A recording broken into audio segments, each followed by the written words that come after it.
शिरपूर शहरातील मारवाडी गल्ली इथं असलेल्या ताराचंद विश्वलाल अँड कंपनी या होलसेल किराणा दुकानाचं शटर तोडून 17 ते 18 मे 2025 दरम्यान अज्ञात चोरट्यांनी 4,06,895 रुपये किमतीचा किराणा माल चोरीने नेला होता।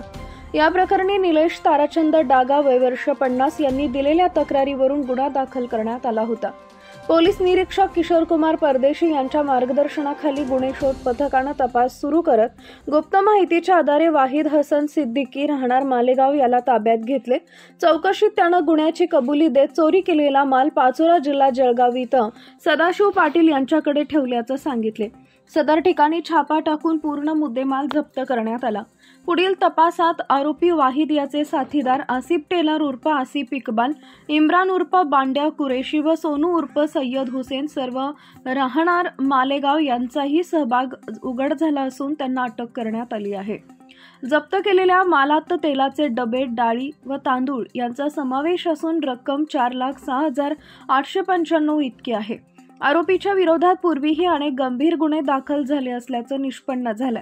ही कामगिरी पोलीस निरीक्षक परदेशी, पोलीस उपनिरीक्षक सुरेश सोनवणे व गुन्हे शोध पथकाच्या पोलीस कर्मचाऱ्यांनी संयुक्तपणे केली।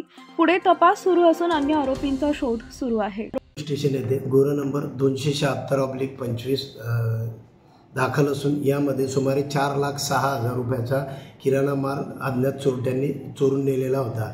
सदर गुन्ह्यामध्ये माननीय पोलीस अधीक्षक श्री देवरे साहेब, ॲडिशनल एसपी श्री देवरे साहेब, SDPO श्री गोसावी साहेब यांचे मार्गदर्शनाखाली शिरपूर DBने मालेगाव येथील आसिफ टेलर व वाहिद हसन या आरोपितांना अटक करून त्यांच्याकडून घरफोडीमध्ये चोरून नेलेला सर्वच्या सर्व 4,06,000 रुपयाचा किराणा मुद्देमाल हा रिकव्हर करण्यात आलेला आहे। धन्यवाद।